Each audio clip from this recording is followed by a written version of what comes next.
दोस्तों, राजधानी दिल्ली में लगभग एक दशक बाद सर्कल रेट्स बदलने वाले हैं। दिल्ली में आखिरी बार सर्कल रेट्स 2014 में बदले गए थे। तब से लेकर अब तक रियल एस्टेट सेक्टर में बड़ा बदलाव आ चुका है।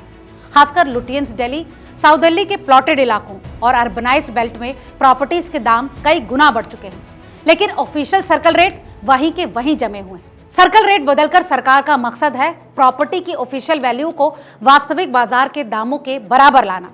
लंबे समय से सर्कल रेट में बदलाव न होने की वजह से मार्केट वैल्यू और नोटिफाइड रेट्स के बीच बहुत बड़ा गैप बन गया था।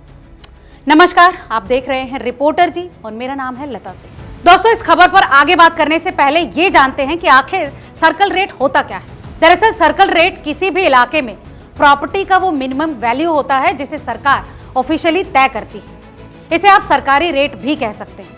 अब जानते हैं कि सर्कल रेट जरूरी क्यों है। स्टैंप ड्यूटी और रजिस्ट्रेशन चार्जेस इसी रेट पर लगते हैं। प्रॉपर्टी ट्रांजैक्शंस में ट्रांसपेरेंसी रहती है।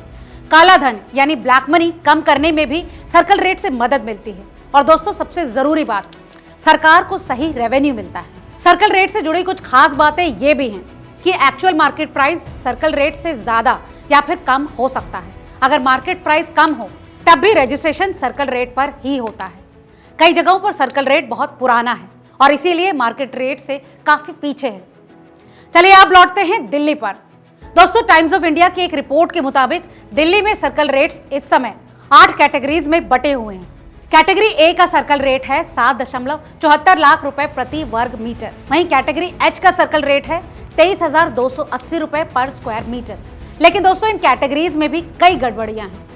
मिसाल के तौर पर गोल्फ लिंक्स और कालिंदी कॉलोनी दोनों कैटेगरी ए में आते हैं, लेकिन उनकी फैसिलिटीज, इंफ्रास्ट्रक्चर और मार्केट प्राइसेस में जमीन आसमान का अंतर है। इसी वजह से अब दिल्ली सरकार कैटेगराइजेशन को ज्यादा साइंटिफिक बनाने पर काम कर रही है। एक्सपर्ट्स कई सालों से ये कहते आए हैं कि मौजूदा सर्कल रेट सिस्टम सरकार को रेवेन्यू का घाटा देता है। दरअसल किसी भी जमीन की मार्केट वैल्यू कई गुना ज्यादा होती है, मगर कागजों में दिखाई गई कीमत काफी कम होती है। और इसका नतीजा कम स्टैंप ड्यूटी, कम रजिस्ट्रेशन इनकम और प्रॉपर्टी लेन देन में भी कैश का बढ़ जाना। वहीं दूसरी तरफ कुछ ऐसे इलाके भी हैं जहां सर्कल रेट मार्केट से ज्यादा है, वहां खरीद फरोख्त धीमी पड़ जाती है। दोस्तों, खबरों की माने तो नए संशोधन में लुटियंस दिल्ली की अल्ट्रा प्रीमियम कॉलोनियों के लिए A+ कैटेगरी बनाने पर विचार किया जा रहा है। अभी ये कॉलोनियां कैटेगरी ए में है, लेकिन यहाँ की मार्केट कीमतें दिल्ली में कहीं और से कई गुना ज्यादा है। इसीलिए कैटेगरी ए भी उनकी असली कीमत को रिप्रेजेंट नहीं कर पाती। वहीं साउथ दिल्ली के अल्ट्रा लग्जरी फार्म हाउसेज कहीं करोड़ों में और कहीं सैकड़ों रुपयों में बिकते हैं और इनका इस्तेमाल शादियों, पार्टियों और कमर्शियल इवेंट्स के लिए भी खूब होता है। बावजूद इसके इनका सर्कल रेट अभी भी एग्रीकल्चरल लैंड के तौर पर तय किया जाता है, जो कि वास्तविक कीमत से बहुत दूर है। दोस्तों, नए प्रस्ताव कहते हैं कि farm house valuation location based होना चाहिए और आसपास के रियल एस्टेट रेट्स के मुताबिक तय होना चाहिए।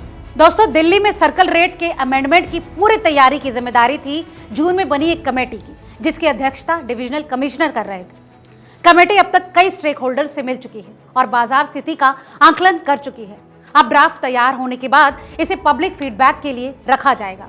इसके बाद ये फाइल जाएगी दिल्ली की मुख्यमंत्री रेखा गुप्ता के पास। दोस्तों, आपको क्या लगता है, दिल्ली में बदले सर्कल रेट की वजह से प्रॉपर्टी की कीमत सस्ती होंगी या और बढ़ जाएंगी?